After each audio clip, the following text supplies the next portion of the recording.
Hi, my dear friends. I hope you are doing well. My name is Anant, and I welcome you in the beautiful session of TUC. So, in this session, we're going to learn the Noam Chomsky's hierarchy. Right. So, it is also known as Noam Chomsky's diagram, Noam Chomsky's architecture, and so on. So in the previous session, we saw the introduction and the definition of the grammar. And let's see the types of the grammar, right? So how the Noam Chomsky divided the grammar into different types. So here in front of you, these are the types of the grammar, right? So this is known as the Noam Chomsky's hierarchy, that is divided into the four concentric circles, right? So yeah, and these all circles are divided into three parts. So this is one part. That part is given as an types of grammar. This is the second part where we write the languages and the grammar generation. And this is the third part where we write the acceptor, that is the machine which accepts the language, right? So let's go ahead. Basically, the grammar is divided into four types. Those are T0, T1, T2, and the T3. So the T3 is at the lowest priority, and the highest priority goes to the T0, right? So the inner circle goes with lower priority, we can say. So let's start with the inner circle, right? So T3 is a type of a grammar, right, where has the regular language, and the regular language can generate a regular grammar, right?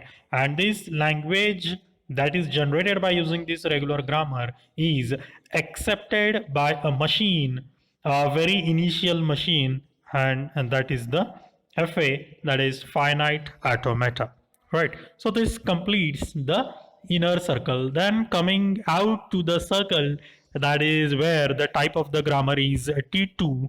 So the language and the grammar accepted by this type of the grammar is context free language, and the grammar generated is context free grammar, right? CFG, that is what we're looking.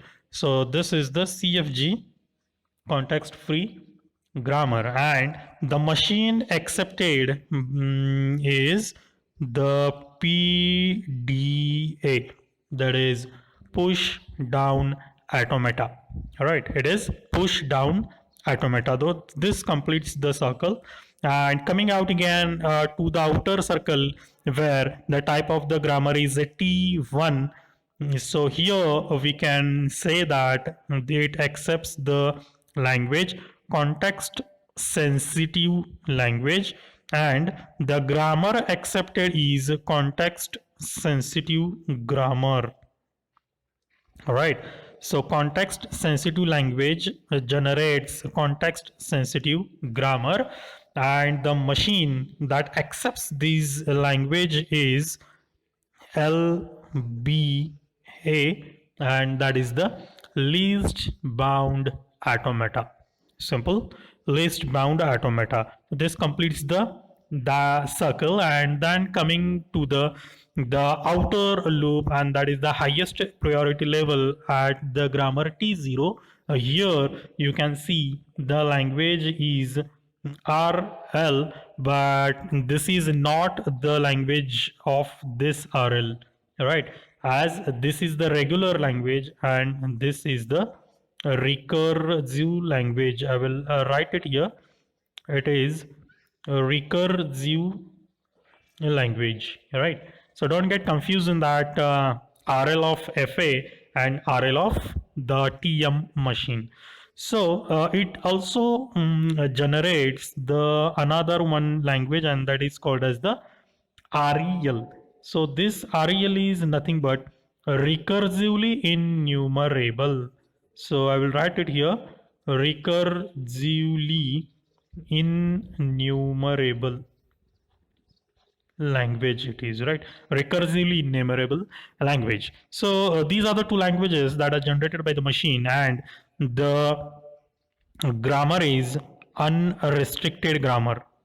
The grammar is unrestricted grammar, and all these languages and the grammar is accepted by the machine, and that is the TM is called as the Turing machine, right? So here at last finally comes the Turing machine, right?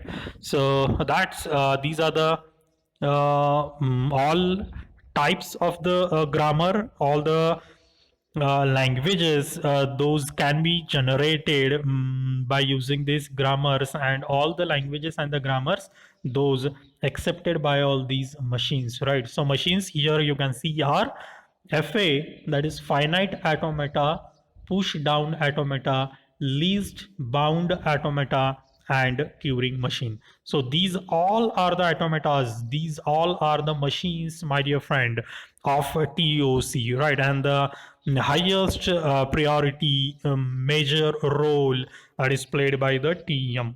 Even today, as all these machines, we are talking of 1980s, my dear friends. So 40 years ago all these machines were developed, and even today, and many of the systems components, all these machines are being used, for example, in compilers, interpreters, and all.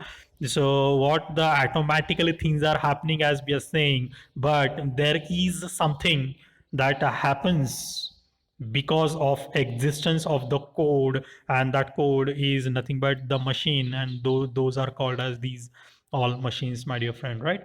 So this is how the division of the grammars, languages, and the machines accepted by the languages, right? So now let's see simple logic, why the Turing machine is called as the universal machine, right? So I will write it here simple, like, see, FA that accepts the regular language, right? We know very well. Then after FA we do have the PDA. So PDA has its own language, that is the CFL, right? So as it is a higher version of the finite automata, it accepts, it must accept the language supported by finite automata. That's why I can write it here like plus RL. So it understands the two languages, its own language as well as its finite automata's language. The next one that comes, the higher version of the PDA is LBA, that is the least bound automata. All right. So it has its own language, that is CSL, context sensitive language. And as it is a higher version of PDA and FA, so it should go on accepting both the languages, right? And then finally we do have the Turing machine, and it has its own language, that is recursive language plus recursively enumerable language plus all the other language lower than that. So CSL plus CFL plus RL. So these are all the languages that are supported by the Turing machine. So the Turing machine is called as the universal machine. So Turing machine is called as the universal machine, right? So there is the problem which is not solved by the finite automata can be solved by push down automata. The problem which is not solved by push down automata can be solved by least bound automata. The problem which is not solved by LBA can be solved by Turing machine, right? So finally we do have the Turing machine, and the problem which is not solved by the Turing machine, that cannot be solved by any machine. All right. So that's why Turing machine is called as the universal machine. So this is all about the Noam Chomsky's hierarchy architecture or the diagram. All right. So I hope you people understood these, my dear friends. If you have any doubts, you can just put a comment in the comment box. So thank you so much.